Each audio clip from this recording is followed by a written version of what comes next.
Social activist Sonam Wangchuk સહિત 130 લોકો કસ્ટડીમાં. રાહુલ ગાંધીએ કહ્યું, મોદીજી તમારું અભિમાન પણ તૂટશે.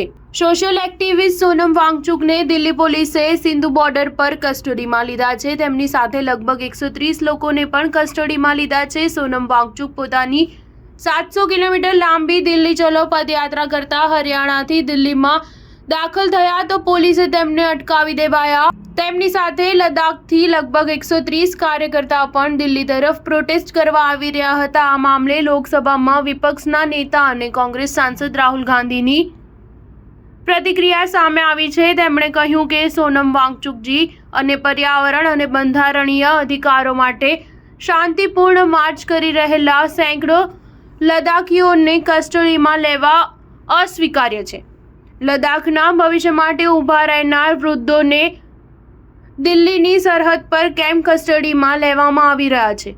મોદીજી, ખેડૂતોની જેમ આ ચક્રવ્યૂહ પણ તૂટશે અને તમારો અહંકાર પણ તૂટશે. તમારે લદ્દાખનો અવાજ સાંભળવો પડશે. સોનમ વાંગચુકની સાથે લગભગ 130 લોકો દિલ્હીની જેમ પ્રોટેસ્ટ કરવા આવી રહ્યા હતા. આ દરમિયાન પોલીસે તમામને કસ્ટડીમાં લીધા. વાંગચુક સહિત અમુક પ્રોટેસ્ટર્સને દિલ્હીના Narela industrial area police station લઈ જવાયા છે. દિલ્હી પોલીસે કાયદો વ્યવસ્થાનો હવાલો આપતા સોનમ વાંગચુક સહિત તમામને કસ્ટડીમાં લીધા છે. જાણકારી અનુસાર કસ્ટડીમાં લેવાયેલા તમામ લોકોને અલગ અલગ પોલીસ સ્ટેશનમાં રાખવામાં આવ્યા છે. સોમવારે જ દિલ્હી પોલીસ કમિશનરે દિલ્હીના ઘણા વિસ્તારોમાં BNSની કલમ 163 લગાવી છે. જે બાદ 5થી વધુ લોકોની એક સાથે જમા થવા પર પ્રતિબંધ છે.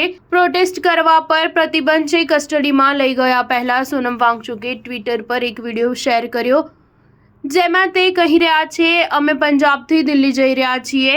રસ્તામાં હરિયાણા અને દિલ્હી પોલીસની ગાડીઓ અમને એસ્કોર્ટ કરી રહી છે, પરંતુ જેમ જેમ અમે દિલ્હી તરફ આગળ વધી રહ્યા છીએ એવું લાગી રહ્યું છે કે પોલીસ અમને એસ્કોર્ટ નહીં પરંતુ એક રીતે ડિટેન કરી રહી છે. અમારી બસમાં 2 પોલીસ અધિકારી આવ્યા છે. અમને જણાવી રહ્યું છે કે દિલ્હી બોર્ડર પર 1000 પોલીસ કર્મચારી તૈનાત કરવામાં આવ્યા છે. આગળ શું થશે અમને ખબર નથી. અમને બસમાં લઈ જવાઈ રહ્યા છે. સ્ટાર ન્યૂઝ 7 હંમેશા સચ્ચાઈની સાથે.